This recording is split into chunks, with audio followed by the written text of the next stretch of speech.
So this is with the 2003 Land Rover Range Rover L322, and I'm going to pop the air filter out. You can see it's pretty much the same setup. Push the tabs down, lift that little flap back, and pull it out. I acquired this vehicle, I saved it from the junkyard last year. We put a little bit of money into it, and now it runs perfectly fine. It has a few little electrical gremlins time to time, so I would never take it on a long trip. But it's a cool vehicle to have in my car collection.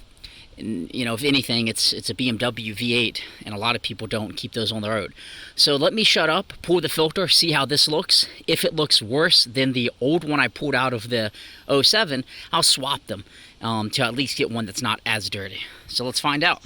So this one is much dirtier than my other one. So I'm definitely going to put the one that may have not have been that old that I replaced, that I just showed, in this one. But the interesting thing, it has a whole lot more grime in the bottom.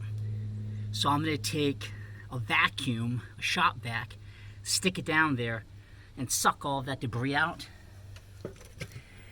This car is 17 years old. For all I know, that could be 17 years worth of debris, which isn't that bad. But I'll get the shop vac. I have power here because of the battery tender. Suck it out and swap it out.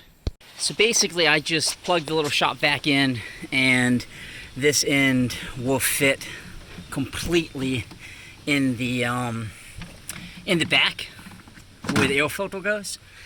So then I just sucked all the leaves and everything that was in there. I'll put the new filter in, and this would be a job that we can call complete on this 2003 Land Rover Range Rover L322.